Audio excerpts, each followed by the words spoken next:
what we're talking about is, why do we fall in love? What are the stages of love? Why do we pick the people that we pick? Do we have a choice about that? And why do we choose the mates that we choose, and why do they choose us? So let's go ahead and talk about that.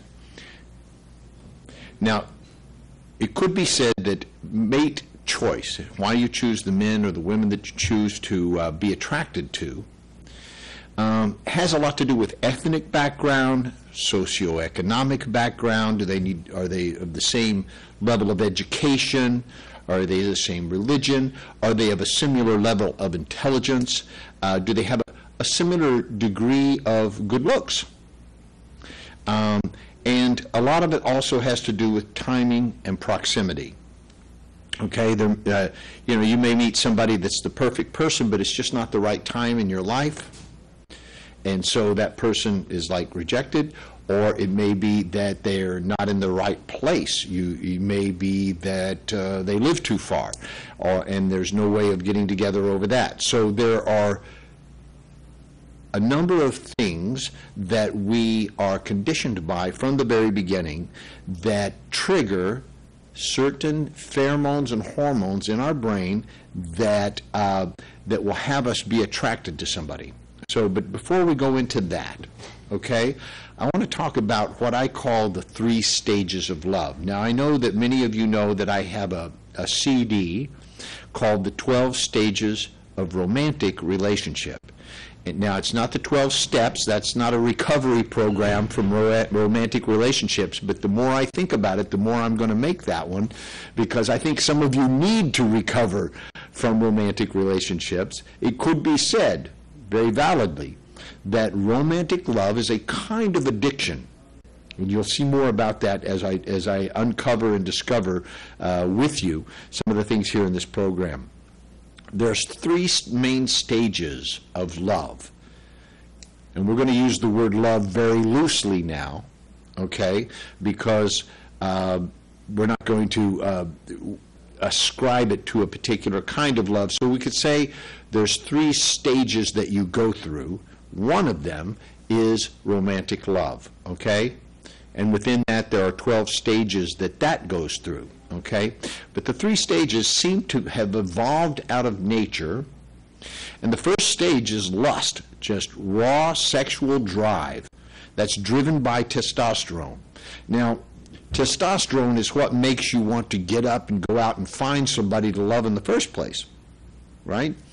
And lust or sexual attraction is what has you, it's been described as a kind of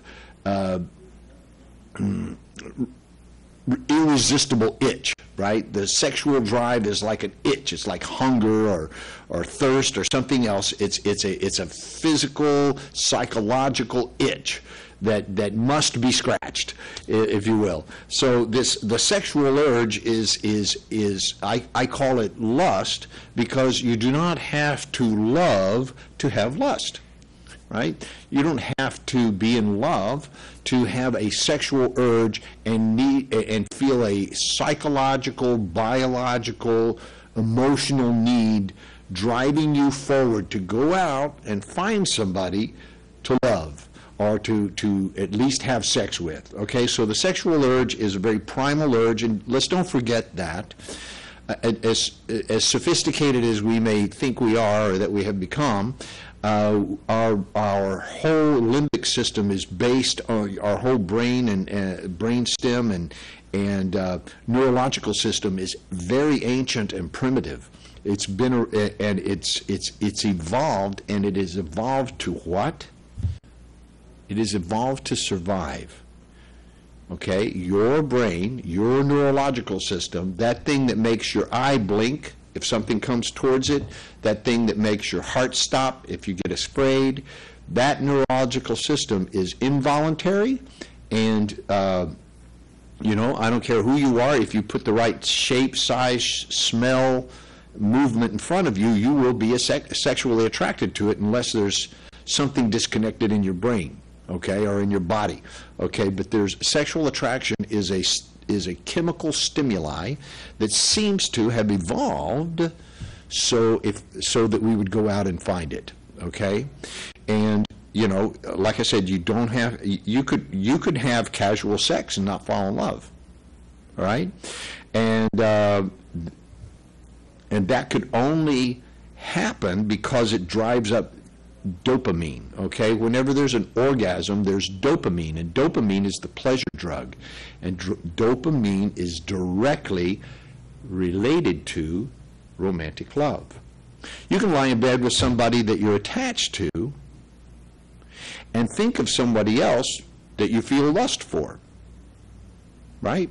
You can feel romantic love for one person and lust for another.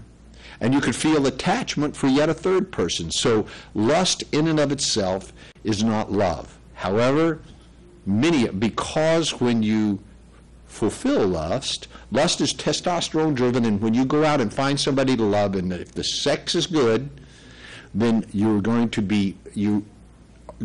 trigger the other systems, okay?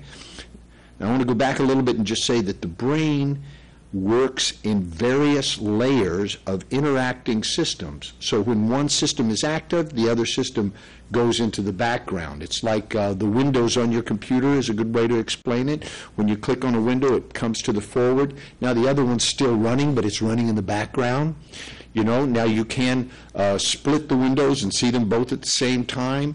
That can be a little confusing, but the brain is like that. It works in layers of systems that get activated, and one will activate the other. So the lust system activates the love system, which is the next system I want to talk about, our stage. I could talk about these as either stages or systems. I'm going to call them a stage, because once the dopamine has been triggered, then there's a feeling that we call love, okay? And in love, that person has, everything they do has a special meaning, you see. One person said that romantic love is overestimating the difference between one person and another, okay? That person that you're focused on, everything they do has a special meaning. How they eat their food, you know, how they dress, how they walk, how they say certain words, you know, when they get angry. Everything has a special meaning, you see. And the other thing that is, that is triggered by this dopamine, and why I call it an addictive system, is because this person, with just a word or a gesture, can send you into complete elation, joy, feelings of joy rushing through your body, or complete despair, total blackness. They can send you right to hell just with a word or a thought or a gesture. So not because of any special power that they possess, but because of the power that you've invested in them by having everything they do have a special meaning. Because of that, there's a great deal of possessiveness that gets triggered by this dopamine. You know, you must, they're your person and you must have them. There's a craving for them. There's an obsession with them. Many people would say they would die for them, right? You would die for them. So this is the this system involves dopamine, norepinephrine, serotonin, and oxytocin and vasopressin. All of these things start getting triggered in the system of romantic love.